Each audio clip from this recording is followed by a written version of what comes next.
Sir, please, bigyan nyo pa po kami ng extension, please. Sir, please, extension po, bigyan nyo pa po kami. O, ayan. NANI? Iba't ibang uri ng estudyante no nag-aaral pa ako. The Guitarist. Ito yung estudyante na mahilig magdala ng gitara. Aba, malamang alangan namang piano. Gitarista nga, diba? NANI? Yung umulan man o umaraw, laging may dalang gitara no? Cool daw kasi tignan. Yung akala mo laging mayaharanahin nang ika'y ibigin ko. Ang puro alam lang naman tugtugin puro intro. Tenenen, ten tenenen, tenenen, ten tenenen, tenenen, tew tew tew. Antukin. Ito naman yung madalas natutulog sa klase. Yung tipong magpupuyat siya dahil sa kaka-email at kahihintay sa reply ni crush na hindi naman siya gusto. Ang mangyayari, hoy potpot, bakit ka natutulog sa oras ng klase ko? Kayo ma'am, bakit nagtuturo kayo sa oras ng pagtulog ko? Labas!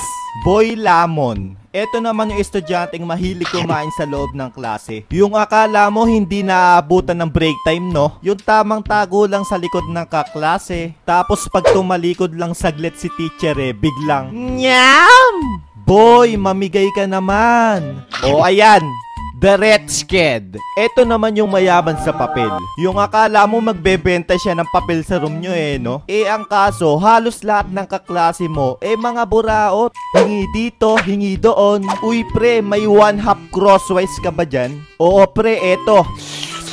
Yeah. Boy gulo. Ito naman yung siya yung laging magulo sa klase at madalas napapatawag magulang. Nay, pinatawag ko ho kayo kasi etong anak nyo sobrang pasaway sa klase. Ma'am, pasaway din naman po ito sa bahay Pinatawag ko ba kayo?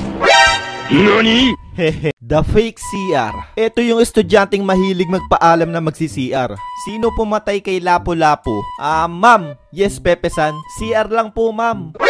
NANI? Pero ang totoo pupunta lamang siya ng kantin. Aba, magaling! Pero di lang yan mga tropa. Dadaan pa yan sa room ni crush bago magkantin. Yung tipong dito mas malapit na daan, pero dito siya dadaan, masulya pala yung magagandang ngiti ni crush. Manya ko lang putya.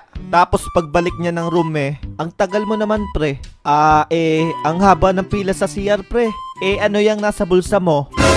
Hehehehe. Daburaot. Ito naman yung mga boy hingi ng piso. Minsan nga 2 pa or 5 piso. At kung makapal talaga mukha mo, 10 piso. Isipin mo yun kung 30 kaklase nyo. Magbigay lang ng tig-piso yan. May pambaon ka na kinabukasan. At hindi lang yan boy. Pati ba naman yung pagkain na pinaghirapan lutuin ng magulang nila makikihati ka rin. Pre, konting hiya naman pre. Gusto mo pitikin ko yung betlog mo ha? Gusto mo? Gusto mo? The Bubble. Ito naman yung estudyanteng makikita nyo sa first subject. Pero pagdating ng afternoon class, bigla na lang mawawala na parang bula. Madalas sila yung mga katingero, mga adik sa computer shop, yung mga Dota player ba? Hehe. Wow, kung makapagsalita ka parang di mo ginagawa yun Manahimik ka dyan. Minsan sila din yung madalas dinadapuan ng Friday sickness. Yung tipong every Friday absent siya no? At minsan kung tamad ka talagang estudyante, mawawala ka ng 1 linggo. Tapos pagdating ng final exam, bigla kang mabubuhay. Wow, magic! The Espasol. Ito yung mga estudyanteng babae na make-up, pulbo, lipstick, salamin, suklay. Yan yung kadalasan laman ng bag nila. Yung tipong di bali na walang papel o notebook sa bag basta may pampaganda okay na no? Pero akala mo naman mga clown sa kapal ng makeup. Ito na lang kulang mo kamukha mo na si Macdo. Nyak nyak nyak nyak nyak nyak nyak. Tata Eko. Ito naman yung estudyanteng laging tinatawag ng kalikasan. Yung araw-araw lagi na lang bukang bibig Tata Eko! Tata Eko! Ano ba yan pre? Tatae ka na naman. Oo pre, pasama. Hehe. At syempre, buti na lang nandyan yung tropa mong laging lookout at handang tumulong.